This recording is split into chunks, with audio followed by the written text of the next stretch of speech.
everyone, it's Karen at Close to My Heart, and today we're going to be learning some really fun techniques that use our Distress Oxide inks. I'm using 6 different colors today, but we have several more, and any of the techniques that I show you today you can do with any color you want.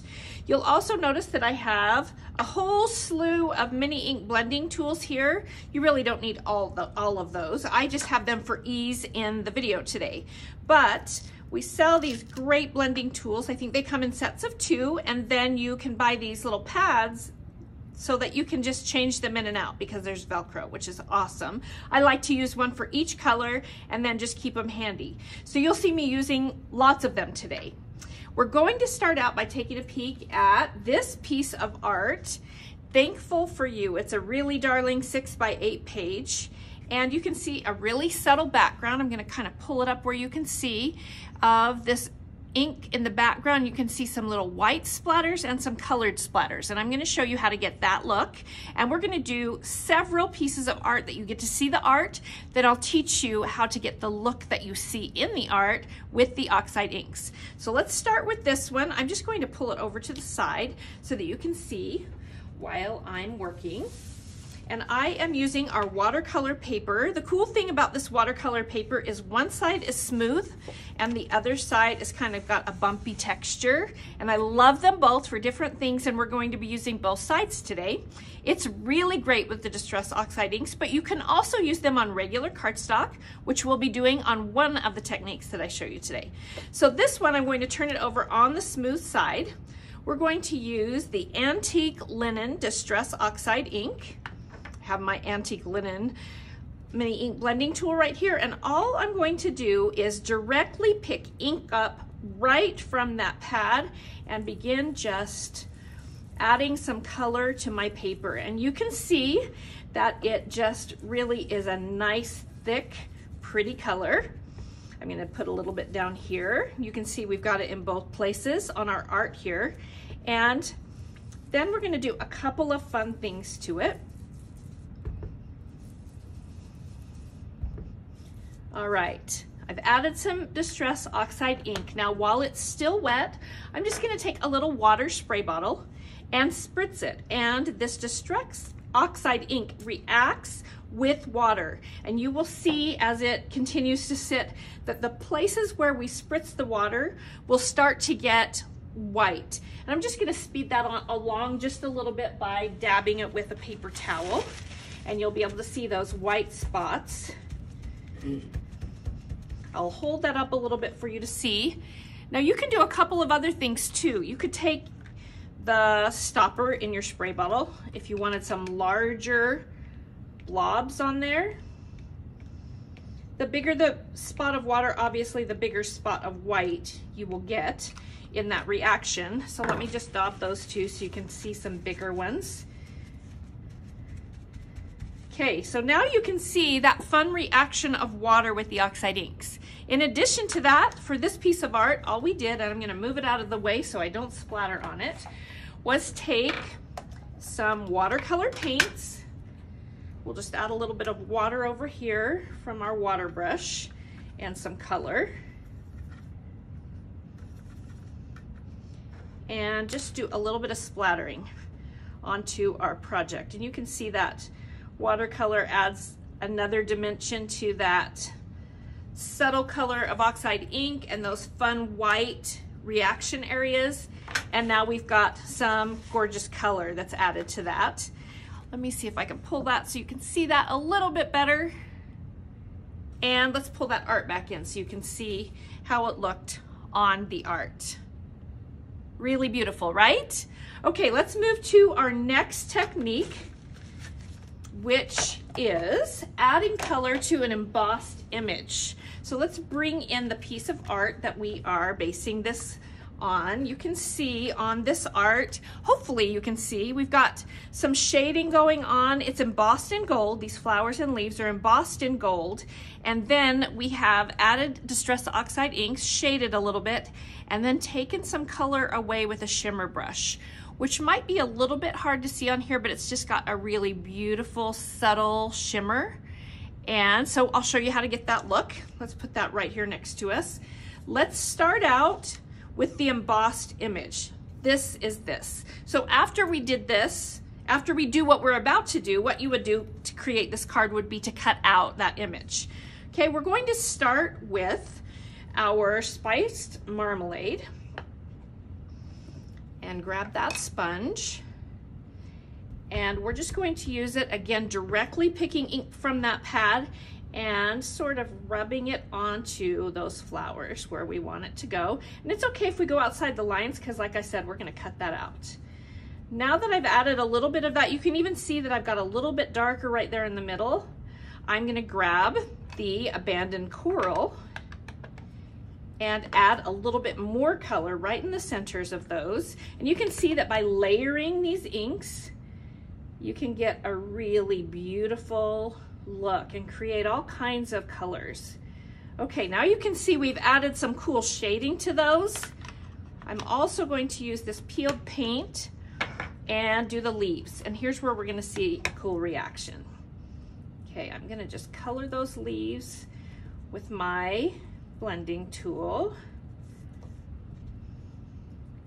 And once I've got them colored, I'm actually gonna grab my clear shimmer brush. We have shimmer brushes in all kinds of colors, but we're just going to use the clear one for this little technique. And all it is a liquid with kind of a shimmer in it. And we will just open that up and go ahead and use it to do a little bit of painting right on our leaves. So I'm gonna squeeze for just a second on the pen to make sure I've got some good liquid coming out. And then I'm just going to, on half of each of those leaves, kind of color with the shimmer brush. And you can see it's reacting with that Distress Oxide ink and leaving a little shimmer behind. Hopefully you can see that. If not, you can trust me. That's exactly what it's doing. And I'm just going to wipe my brush off a little bit so that as I pick up this ink with the shimmer brush, I'm not just moving it, I'm actually lifting it off a little bit with that fun reaction and leaving some shimmer behind, which is a really fun technique. I love that the shimmer brushes, in addition to water, react really beautifully with this Distress Oxide ink. Now to finish this card, obviously we would need to cut out our image. And I'm going to lift this just a little bit so you can see some of the dimension there. I'm hoping you'll be able to see some of that shimmer and the shading that we did by lifting just subtly a little bit of that ink. All right, let's move to our next example. This one I think is a really fun thing to do. You can see here that we've created kind of a watercolor wash in the background. And for this one, we've actually used 3 different colors. We're going to use our water brush again, and we're going to use the spiced marmalade, our mustard seed, and our abandoned coral. So I'm gonna move these out of the way a little bit so I don't get confused. And this one's cool. We are going to use that watercolor paper that I had mentioned at the beginning. And this time we're gonna use it kind of on that bumpier side. And we're going to take our water brush and we're going to form a square that kind of, well, I guess that's a rectangle, that kind of looks like this one with some standing water right on that watercolor paper. So I'm gonna squeeze my water brush and just keep adding water. And I am letting it actually stand on my paper because we're going to add this Oxide ink to the water that we've added here, and it's gonna be soaking in, so we wanna make sure we have plenty.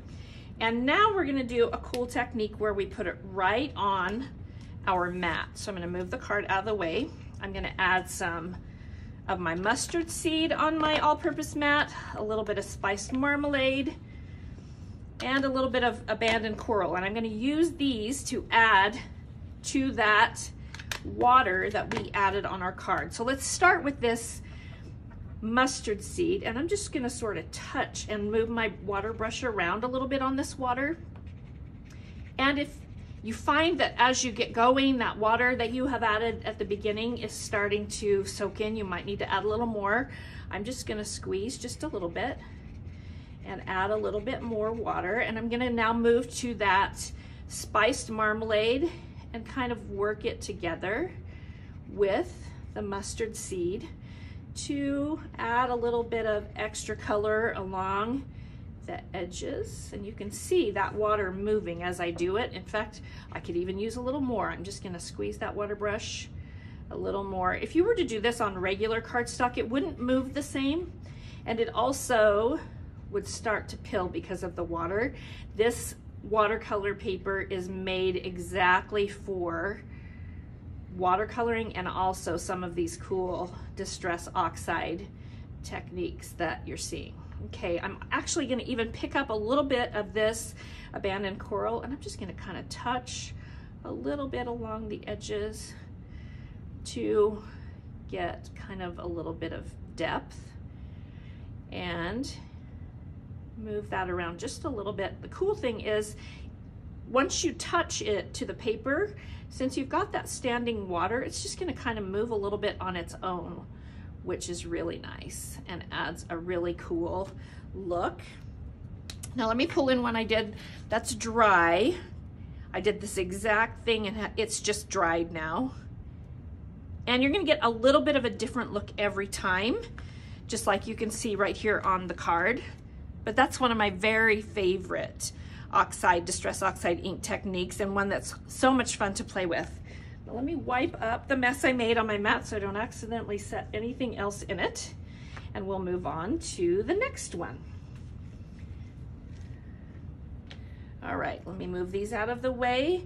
This next piece of art, you can see we've created a really beautiful tag, and this one is only using one ink color and the mini ink blending tool. So I'm gonna just pull one of my pre-cut tags in here that I have ready for this video. I'm going to grab the Spiced Marmalade pad, and we're going to use this pad and just differences in pressure and how much ink we add to get this nice ombre look you can see in the background of this pad. Now you can tell that we then, after we were done, stamped this sentiment and added a little paper pieced flower there. You do want to remember that once you've done the technique we're doing, you will want it to dry before you do any stamping on the top. So let's just use our mini ink blending tool. I'm gonna load that right directly from the pad, and I'm just gonna kind of push it in from the edges of my mat.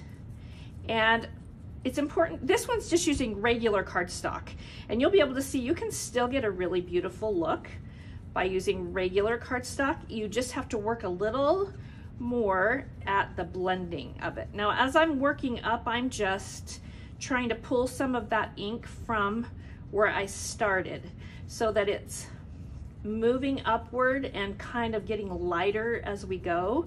You can see how that's happening as I work up, and I'll be sure to show you as soon as I get my hands out of the way here. You can always go back and add more to the bottom if you want it to have a little more of the drama. And I'm just gonna quickly do a little, just lightly touching. I was pushing really hard here at the bottom edge. You can see how hard well, hopefully you can see how hard I'm pushing. And then as I work up, I'm just using less and less pressure as I blend. And you can see that fun ombre look that's happening as I do that. And you could always go back in. This one we use just one color in, but just for fun, while we're watching, you could always go back in and add a second color. So let's grab this abandoned coral, and you can see how you could go in with a second color and add a little more. Also, you can always go back to what you've done and do a little more blending and get all kinds of beautiful looks. Now you can see what we've done there. On this little tag, we didn't spritz with water, but just for fun, let's do that too. And you can see that same technique we did on that very light antique linen color on that first project. I think you'll be able to see the droplets a little better on these darker colors, so I'm just going to do that there so that you can see that reaction already happening with the water onto that tag. So that's another fun technique. We've got a little bit of an ombre going on there. Now let's move this one out of the way and move to our next one. I'm going to wipe my mat off again because I used it to be able to go over the edges. You'll want to always make sure the area that you're working on is wiped and clean, because the ink will just get on your next project if you don't. Now let's bring in this last piece of art that I want to show you. You can see we've kind of combined a few of the techniques. We've done a cool ombre look here with several different pads, and then we've used a stencil on top to create a really cool tone-on-tone look here. So I'm just going to pull in a piece of watercolor paper that we've been using for most of the projects. I'm using the smooth side, and you could start on the edges or in the center. The colors that we're going to use on this one are the Antique Linen. We're going to use the Spiced Marmalade. I'm kind of working from the middle out on colors so you can see. Then we'll also use the Abandoned Coral and the Candied Apple. So we used 4 different colors to get this look, and then we'll be sponging right on top of those with the same colors to get that cool stencil that's happening there. So I'm going to start in the center. You could certainly start on the outside. I'm going to just use my Antique Linen right here in the center to create that middle light look that we've got on this card. The more ink you add, the darker it will be, but because we're doing a little bit of tone on tone with a stencil here, I don't want it to be too dark. I want that stencil to really show. So the next color I'm going to work with is the Spiced Marmalade, and I'll just start here on the side, and you'll be able to see how smooth and nice that is on this paper. And remember I showed you that kind of like less pressure as you moved in that we did on that tag? I'm just doing a little bit of this here. Less ink and less pressure right there so that I kind of get a nice pretty blend. And I can also take that same mini ink blending tool that I was using on the Antique Linen and go back over that, and you can see that nice little blend that's happening there. And I'll do the same over here.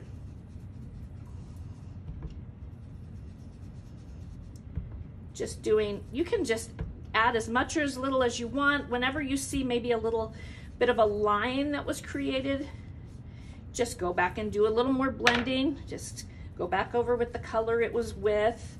Just play. These are so much fun to play with, and so that you can get the looks you're looking for. Now let's move on to our Abandoned Coral, and we'll add some right here on the edge of that Spiced Marmalade and continue to do a little bit of blending. I'm going to come back in with the Spiced Marmalade on top of that overlap there so that I have a nice smooth blend. We'll do the same over here so you can see it happening again. Just adding that Abandoned Coral, overlapping our Spiced Marmalade, and then back in with the Spiced Marmalade on top of that. You can just keep going back in and out to get those nice blends that you want. And lastly, I'm going to add some Candied Apple on the very edges.